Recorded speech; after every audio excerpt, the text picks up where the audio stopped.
Good afternoon, everyone. I am Mr. Anmol sir from St. Xavier High School at Chakia. I am a senior faculty of English, but today I come to teach you on with online importance of English and BBI means very important question which you had learned is very significant. So first question is that what is English? English क्या होती है? English is an international language. English is an international language which is spoken in all over the world, यानी कि अंग्रेजी एक अंतर्राष्ट्रीय भाषा है जो कि पूरे विश्व में बोली जाती है. The second question is important, who was the father of English, यानी कि इंग्लिश के पिता कौन थे. वैसे तो इंग्लिश के कोई पिता नहीं थे, लेकिन इंग्लिश को डेवलप किसने किया, इन्वेंट और डेवलप किसने किया, तो Geoffrey Chaucer was the father of English, यानी कि जॉफ्री चौसर अंग्रेजी के पिता थे, यानी कि इन्होंने ही जॉफ्री चौसर ने ही इंग्लिश को डेवलप किया था, यानी कि आप बोल सकते हो इंग्लिश डेवलप किया था, ठीक है, या इवेंट से किया था इन्होंने. अब थर्ड क्वेश्चन इज डैट कि व्हाट इज इंग्लिश ग्रामर, अंग्रेजी व्याकरण क्या होती है. English grammar is a basic tool of correct reading, writing and good speaking English, यानी कि अंग्रेजी व्याकरण की वह मूल शाखा है जिसके द्वारा हम शुद्ध लिखना, बोलना और पढ़ना अंग्रेजी को सीख लेते हैं, उसे हम अंग्रेजी व्याकरण कहते हैं. Next question is that who was the father of English grammar, यानी कि अंग्रेजी व्याकरण के पिता कौन थे. Lindley Murray was the father of English grammar, यानी कि अंग्रेजी ग्रामर के पिता लिंडले मूरे थे. Okay, the last and important question is that how many kinds of English grammar. जी हाँ, अंग्रेजी व्याकरण कितने प्रकारों के होते हैं. There are 5 kinds of English grammar, अंग्रेजी व्याकरण 5 प्रकार के होते हैं. ऑर्थोग्राफी, वर्ण विचार, इटीमोलॉजी शब्द विचार, साइंटैक्स वाक्य विचार, पंक्चुएशन चिन्ह विचार, प्रोजोडी छंद विचार. अब पंक्चुएशन यानी कि चिन्ह विचार का बहुत ही इंपॉर्टेंट है. जैसे मैं एक सेंटेंस आपके सामने मैं लिखता हूँ कि रोको मत जाने दो, ठीक है, रोको मत जाने दो, और दूसरा सेंटेंस मैं लिख रहा हूँ कि रोको मत जाने दो. अब दोनों सेंटेंस आप पढ़े हैं तो दोनों सेंटेंस आपको सेम लगा है कि इसके लास्ट में कोई वर्ड ऐड नहीं हो सकता है और ना ही इसके लास्ट में कोई वर्ड है, यहीं पे ये सेंटेंस ख़त्म हो गया. तो ये दो सेंटेंस आपके सामने है, दोनों सेंटेंस सेम है, पढ़ने में आपका इसका सेंस दोनों एक ही प्रकार का आता होगा, लेकिन मैं इसका पंक्चुएशन का यूज करके मैं आपको बताना चाहता हूँ कि पंक्चुएशन का कितना बड़ा रोल है अंग्रेजी व्याकरण में. ठीक है, रोको मत जाने दो, कॉमा आप जानते होंगे, कॉमा जो होता है, कॉमा का यूज करना मैं आपको बताता हूँ कि रोको मत जाने दो, यानी कि रोको जो वर्ड है इसके बाद मैं लगा देता हूँ कॉमा, और रोको मत के बाद मैं लगा देता हूँ कॉमा, यानी कि रोको.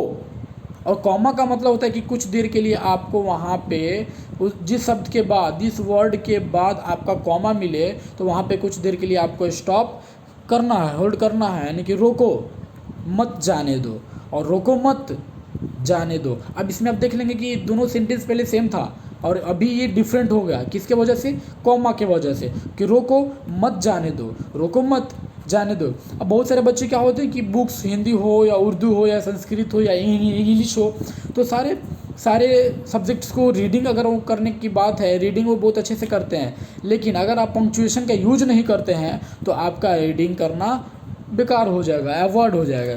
तो आइए नेक्स्ट आपको मैं बताता हूँ कि नेक्स्ट मेरा टॉपिक क्या है, इंग्लिश कहाँ से और कैसे मतलब ये हम लोग शुरू कर सकते हैं पढ़ना. तो सबसे पहले इंग्लिश में हमारा आता है अल्फ़ाबेट. अल्फ़ाबेट्स मतलब क्या होता है, वर्णमाला. बहुत सारे बच्चे नहीं जानते कि अल्फ़ाबेट का हिंदी क्या होता है. अल्फ़ाबेट्स का हिंदी होता है वर्णमाला.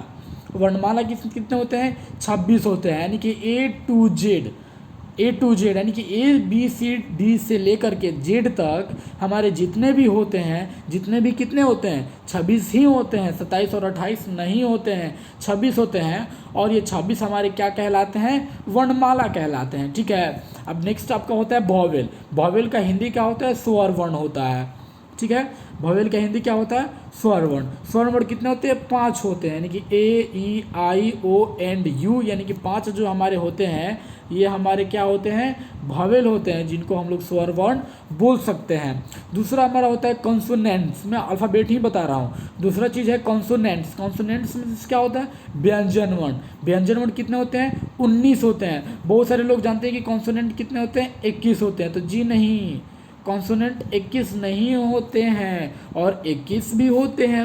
यहाँ पे आपको ब्लंडर मिल जाएगा, लेकिन इस ब्लंडर को मैं जल्द ही वेरीफाई कर रहा हूँ कि कॉन्सोनेंट्स मीन्स व्यंजन वर्ण 19 होते हैं, यानी कि ए ई आई ओ यू को छोड़ के बाकी जितने होते हैं, और उस बाकी में डब्ल्यू और वाई को भी छोड़ के बाकी जितने होते हैं आप देख लीजिए, ए ई आई ओ यू तो 5 और डब्ल्यू और वाई 7, और 7 को छोड़ के जितने भी होते हैं कितने होते हैं 19 ही ना होते हैं, तो हमारे कॉन्सोनेंट यानी कि व्यंजन वर्ण कहलाते हैं। अब थर्ड होता है सेमी वोवेल। तो सेमी वोवेल का हिंदी होता है अर्धस्वर, डब्ल्यू और वाई।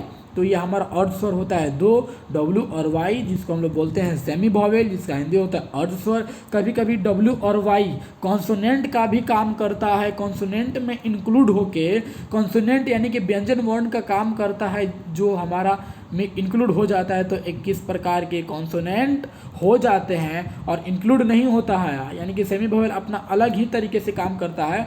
तो there are 19 kind of consonants. Okay, अब नेक्स्ट है कि if you want to include semi vowel, देखिए मैंने नोट में लिख चुका हूँ कि if you want to include semi vowel, अगर आप सेमी वोवेल को इंक्लूड करना चाहते हैं इनटू कंसोनेंट यानी कंसोनेंट में, तो there are 28 kind of consonant. तो 21 प्रकार के व्यंजन वर्ण हमारे हो जाएंगे। लेकिन if you don't want to include semi vowel into a consonants, लेकिन अगर आप कॉन्सोनेंट में सेमी वोवेल को इंक्लूड नहीं करते हैं, शामिल नहीं करते हैं, तो कॉन्सोनेंट हमारा 19 ही प्रकार का हो जाएगा। उसके बाद हमारा आता है लेटर, LATTER, जिसको हम लोग बोलते हैं अक्षर। तो अक्षर क्या होता है, लेटर क्या होता है, तो मैं आपको बता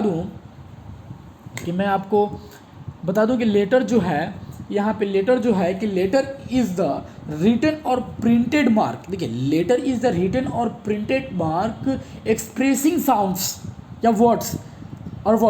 तो ये हमारा ABCDE जो जितने भी हैं जेड तक, तो अल्फ़ाबेट तो हैं, और इसी अल्फ़ाबेट में कुछ कॉन्सोनेंट्स हैं, वोवेल हैं और सेमी वोवेल है। लेकिन ये जितने भी हमारे अल्फ़ाबेट्स हैं, तो ये हमारे कहलाएंगे लेटर से ही अल्फ़ाबेट हमारा हुआ है, और अल्फ़ाबेट के बाद लेटर से ही मिल के बनता है हमारा वर्ड, शब्द। वर्ड का हिंदी होता है शब्द। अब शब्द क्या होता है, वर्ड इज़ द रिटन और spoken unit of parts of speech. Word is the written और spoken unit of parts of speech, यानी कि वर्णों के मेल से बने हमारा शब्द होता है। जैसे कि राम मैंने लिख दिया, तो राम ये आया कहाँ से, RAM। तो राम को आर एक मेरा लेटर हुआ, अक्षर हुआ, ए मेरा अक्षर हुआ, एम मेरा अक्षर हुआ, तो तीनों को अक्षर को इंक्लूड करके, शामिल करके एक शब्द मैंने बनाया, BOY। लेटर है, लेकिन इससे हमारा क्या बन जाएगा, बॉय, जो कि बॉय हम बोल सकते हैं वर्ड इज़ द रिटन और spoken unit of parts of speech. ठीक है, नेक्स्ट वर्ड के बाद बाबू बहुत सारे लोग क्या करते हैं ना कि चले आते हैं सेंटेंस पे, तो जी नहीं, वर्ड के बाद हमारा आता है क्लॉज, जो कि बहुत ही फंसाता है। क्लॉज आपको 1 से लेके 5 क्लास तक नहीं मिलेंगे, 7 तक नहीं मिलेंगे, 8 से 9 और 10 में, 7 में कुछ है, लेकिन 8, 9 और 10 में आपको डीपली पढ़ना है, और 10th का सिलेबस ही है क्लॉज।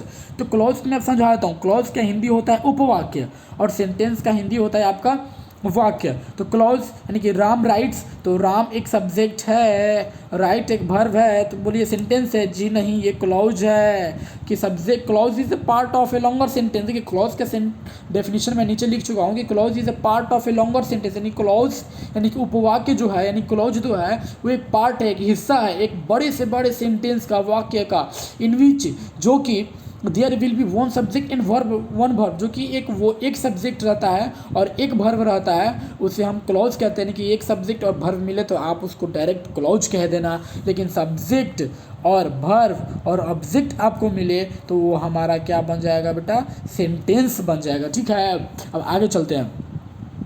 यू गो हमारा क्लॉज है, राम राइट्स क्या है, क्लॉज है। अब क्लॉज के बाद आता है सेंटेंस। सेंटेंस का डेफिनेशन क्या होगा, sentence is a complete unit of thought put into words, यानी कि वर्ड्स यानी कि शब्दों से ही बनता है हमारा क्लॉज।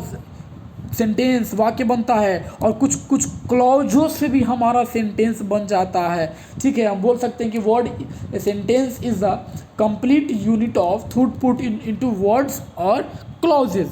अब देखिए, Ram writes a letter, Ram subject है, वर्ब है और ऑब्जेक्ट है, तो हमारा सेंटेंस हुआ यू गो टू पटना, तो ये हमारा सेंटेंस हो जाएगा। सेंटेंस कोई छोटी सी बड़ी बात नहीं है, सेंटेंस भी बहुत बड़ी टॉपिक है। अब नोट देखिए, नोट में मैंने लिखा हुआ है कि इन द सीनियर क्लास, यानी कि सीनियर क्लास में, अब क्लासेस कर देता हूँ कि सीनियर क्लासेस में, यानी कि सीनियर यानी कि उच्च कक्षाओं में, कि we should have to study, यानी कि हम लोगों को पढ़ना है किसके बारे में, क्लॉज के बारे में।